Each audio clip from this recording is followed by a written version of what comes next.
ಅಣ್ಣ ಏನ್ ಮಾಡ್ತಾನೆ ಅಂದ್ರೆ ಗಂಡಸು ಮಗು ಹುಟ್ಟಿದರೆ ಕೊಲೆ ಮಾಡ್ತಾನೆ, ಅದಕ್ಕೆ ಹೆಣ್ಣು ಮಗು ಹುಟ್ಟಿದ್ರೆ ಕೂಡ ನನ್ನ ಮಗುವನ್ನ ಅಲ್ಲಿ ಎಲ್ಲಾದ್ರೂ ಇರಲಿ, ಆ ಮಗು ಸುರಕ್ಷಿತವಾಗಿರಲಿ ಅಂತ ಹೇಳಿ ದೇವಕಿಯನ್ನ ವಾಸುದೇವನಿಗೆ ಕೊಟ್ಟು ಏನ್ ಮಾಡ್ತಾರೆ, ಕಳಿಸ್ತಾರೆ. ಅವಾಗ ಏನಾಗ್ತದೆ, ಕಳಿಸ್ತಾ ಇದ್ದಾಗ ಇಡೀ ರೋಹಿಣಿ ನಕ್ಷತ್ರ ಕತ್ತಲು, ರಾತ್ರಿ 12 ಗಂಟೆ. ಅವಾಗ ವಾಸುದೇವ ಏನ್ ಮಾಡ್ತಾನೆ ಅಂದ್ರೆ ನಂಬಿಕೆ ಇರ್ತದೆ. ನಂಬಿಕೆ ಯಾಕೆ ಇರ್ತಂದ್ರೆ ಅವನಿಗೆ ಮೇಲಿಂದ ಮೇಲೆ ದೇವವಾಣಿ ಆಗ್ತದೆ, ಪಾಸಿಟಿವ್ ಥಿಂಕಿಂಗ್ ಬರ್ತಾ ಇರ್ತದೆ. ಅವಾಗ ಏನ್ ಮಾಡ್ತಂದ್ರೆ 7 ಬಾಗಿಲುಗಳುಳ್ಳಂತ ಮಥುರದ ಜೈಲಿನ ಮಧ್ಯೆ ಪ್ರವೇಶವನ್ನು ಮಾಡಿದಾಗ ಎಲ್ಲಾ ಜೈಲು ಕಾಯುವಂತ ಅಧಿಕಾರಿಗಳು, ಸೈನಿಕರು ಎಲ್ಲ ಏನು ಮಾಡ್ತಾರೆ, ರಾತ್ರಿ ನಿದ್ರೆಯಲ್ಲಿ ಒಳಗಾಗಿ ಅವರಿಗೆ ಗೊತ್ತಾಗಲ್ಲ, ಎಲ್ಲಾ ಗೇಟ್ಗಳು ಓಪನ್ ಆಗ್ತಾ ಇರ್ತವೆ. ವಾಸುದೇವ ಏನ್ ಮಾಡ್ತಾರೆ, ತನ್ನ ಮಗುವನ್ನ ಕೃಷ್ಣನ ಕರೆದುಕೊಂಡು ಈ ಜೈಲನ್ನ ಮುಂದೆ ಹೋಗ್ತಾ ಎಲ್ಲ ಗೇಟ್ಗಳು ಓಪನ್ ಆಗ್ತವೆ. ಓಪನ್ ಆದ ನಂತರ ಆ ಮಥುರಾ ನಗರದಿಂದ ಹೊರಗೆ ಬರ್ತಾನೆ. ಹೊರಗೆ ಬಂದ ನಂತರ ಅನೇಕವಾದಂತ ಕತ್ತಲಾಗಿರ್ತದೆ, ಮಳೆ ಬರ್ತಾ ಇರ್ತದೆ, ಗಾಢವಾದ ನಿದ್ರೆ, ಜನ ಮಲಗಿರ್ತಾರೆ, ಅನೇಕ ಪ್ರಾಣಿ ಪಕ್ಷಿಗಳು ಕೂಗ್ತಾ ಇರ್ತವೆ, ನವಿಲುಗಳು ಕೂಗ್ತಾ ಇರ್ತವೆ. ಅಂತ ಒಂದು ಸಂದರ್ಭದಲ್ಲಿ ನಿರಂತರವಾಗಿ ಮಳೆಯನ್ನ ಕತ್ತಲನ್ನು ಲೆಕ್ಕಿಸದೆ ಏನ್ ಮಾಡ್ತಾನೆ ಅಂದ್ರೆ ಆಗ ನೇರವಾಗಿ ಪ್ರವೇಶವನ್ನು ಮಾಡ್ತಾನೆ. ಗೋಕುಲಕ್ಕೆ ಹೋಗ್ಬೇಕಾದ್ರೆ ಸಾಮಾನ್ಯ ಅಲ್ಲ, ಗೋಕುಲ್ನಲ್ಲಿ ಹೋಗುವಾಗ ಆಗ ಮಳೆಗಾಲ, ಇದೇ ತಿಂಗಳು ಮಳೆಗಾಲ. ಆ ಮಳೆಗಾಲ ತುಂಬಿ ಹರಿತಿರುತ್ತದೆ ಯಾವುದಂದ್ರೆ ಯಮುನಾ ನದಿ. ಹೇಗೆ ನಮ್ಮ ಬೀದರ್ ಜಿಲ್ಲೆಯಲ್ಲಿ ಮಾಂಜರ ನದಿ ಇದೆಯಲ್ಲ, ಈ ಮಾಂಜರ ನದಿ ತೋಟ ಬೀರಿದಲ್ಲೂ ನಾವು ಮಾಂಜರ ನದಿ ದಾಟಕ್ಕೆ ಸಾಧ್ಯ ಇಲ್ಲ. ಹಾಗೇನಾಯ್ತು ಅಂದ್ರೆ ಗೋಕುಲಕ್ಕೆ ಹೋಗ್ಬೇಕಾದ್ರೆ ತುಂಬಿ ಹರಿತಿರುವ ನದಿಯನ್ನ ದಾಟಿ ಹೋಗ್ಬೇಕಾಗ್ತದೆ.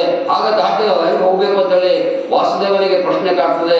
ಆದ್ರೂ ಕೂಡ ಧೈರ್ಯವನ್ನ ಬಿಡದೆ, ಯಾಕಂದ್ರೆ 7 ಮಕ್ಕಳನ್ನು ಕಳೆದುಕೊಂಡು ಕಂಸವನ್ನ ದುಷ್ಟನನ್ನ ಲೆಕ್ಕಿಸದಂತ ದೇವಕಿ ಮತ್ತು ವಾಸುದೇವರು ತನ್ನ ಮಗವನ್ನ ಹೇಗಾದರೂ ಮಾಡಿ ಅಂತ ಗೊತ್ತಾಗ್ತದೆ. ಯಾಕಂದ್ರೆ ಇವತ್ತು ಅನೇಕ ಜನ ಯಾರ ಬೆನ್ನಂತರೂ ಕೂಡ ನಾವು ಮಕ್ಕಳನ್ನ ರಕ್ಷಣೆ ಮಾಡ್ಬೇಕು, ಹೆಂಗೂ ಪಾರಾಗಿ ನಾವು ಓಡಿ ಹೋಗ್ತೇವೆ. ನಮ್ಮ ಉದ್ದೇಶ ಇಷ್ಟೇ ಇರ್ತದ, ಮಕ್ಕಳನ್ನ ರಕ್ಷಣೆ ಮಾಡಬೇಕು. ಮಕ್ಕಳ ಮೊಹದಲ್ಲಿ ಹಾಗೆ ಇರ್ತದೆ ಪ್ರತಿಯೊಬ್ಬರ ಜೀವನ ತಂದೆ ತಾಯಿಯವರು. ಅವಾಗ ಏನಾಗ್ತದೆ, ದೇವಕಿಯ ಜೈಲಿನಲ್ಲಿ ಇರ್ತಾಳೆ. ಆದ್ರೆ ವಾಸುದೇವ ಮಾತ್ರ ತನ್ನ ಹುಟ್ಟಿಯಲ್ಲಿ ಕೂಡಿಸ್ಕೊಂಡು ಭಗವಾನ್ ಶ್ರೀಕೃಷ್ಣನ ಹೋದಾಗ ಅಂತ ಸಂದರ್ಭದಲ್ಲಿ ಶೇಷನಾಗ ಅಂದ್ರೆ 7 ಎಡೆಯ ನಾಗರ ಏನ್ ಮಾಡ್ತದೆ ಅಂದ್ರೆ, ಯಾಕಂದ್ರೆ ನಾಗರ ಶೇಷ ಅಂದ್ರೆ ಏನು, ವಿಷ್ಣುನ ಪಕ್ಕದಲ್ಲಿರುವಂತ 7 ಹೆಡೆಯ ಹಾವು ಏನ್ ಮಾಡ್ತದೆ, ಹುಟ್ಟಿಯಲ್ಲಿ ಹೋದಾಗ ಮಳೆ ಬರ್ತಾ ಇರ್ತದೆ. ಆ ಮಳೆಯ ರಕ್ಷಣೆ ಕವಚ. ಯಾಕಂದ್ರೆ ಇವತ್ತು ಮಳೆ ಬರುವಾಗ ನಾವು ಛತ್ರಿಯನ್ನು ಹಿಡಿತೇವೆ, ಮಳೆ ಬರುವಾಗ ಯಾವ್ದಾದ್ರು ಹೊಚ್ಕೊಂಡು ಮಕ್ಕಳನ್ನು ದವಾಖಾನೆ ಕರ್ಕೊಂಡು ಹೋಗ್ತೇವೆ. ಆದ್ರೆ ಆಗ ಎಲ್ಲಿ ದವಾಖಾನೆ, ಎಲ್ಲಿ ಛತ್ರಿ, ಆದ್ರೆ ಪರಮಾತ್ಮನೇ ಸಾಕ್ಷಾತ್ವಾಗಿ ರಕ್ಷಣೆ ಮಾಡುವುದು ಯಾವುದಾದ್ರೆ ಪರಮಾತ್ಮ ಸುತ್ತ ದೇವತೆಗಳ ರಕ್ಷಣೆ ಆಗಿರ್ತದೆ. ಹಾಗಾಗಿ ವಾಸುದೇವ ಬುಟ್ಟೆಯಲ್ಲಿ ಕುಳಿತುಕೊಂಡು ಹೋಗುವಾಗ ಆ ಶಿಶುವಿನ ಮೇಲೆ 7 ನಾಗರ ಹಾವನ್ನ ಏನ್ ಮಾಡ್ತದೆ, ತಲೆ ಎತ್ತಿ ನಿಂತಿ ಆ ಮಗುವನ್ನ ಮಳೆಯಿಂದ ರಕ್ಷಣೆ ಮಾಡ್ತದೆ. ಆ ಮಳೆಯಿಂದ ರಕ್ಷಣೆ ಮಾಡುವಾಗ ವಾಸುದೇವನಿಗೆ ಗೊತ್ತಾಗಲ್ಲ, ಅವನು ಹೋಗ್ತಾ ಇರ್ತಾನೆ. ಯಮುನಾ ನದಿ ಬರ್ತದೆ, ನಾವೆಲ್ಲ ಯಮುನಾ ನದಿ ನೋಡಿದ್ದೇವೆ. ಯಮುನಾ ನದಿ ಗೋಕುಲಕ್ಕೆ ಮಥುರದಿಂದ ಹೋಗ್ಬೇಕಾದ್ರೆ ಗೋಕುಲಕ್ಕೆ 3 ಕಿಲೋಮೀಟರ್ ಅಂತದಲ್ಲಿ ಯಮುನಾ ನದಿ ಇದೆ. ಆ ಯಮುನಾ ನದಿ ತುಂಬಿ ಹರಿತಿತ್ತು. ನಾವೇ ಒಂದು 23 ವರ್ಷಗಳ 30 ವರ್ಷಗಳ ಮಾಂಜರ ನದಿ ಹೋಗ್ಬೇಕಾದ್ರೆ 1 ಕಿಲೋಮೀಟರ್ ನದಿ ಹರಿತಾ ಇತ್ತು. ಸುಮಾರು ಗ್ರಾಮಗಳು ಮುಳುಗ್ತಾ ಇತ್ತು ನಮ್ಮ ಬೀದರ್ ಜಿಲ್ಲೆಯಲ್ಲೇ.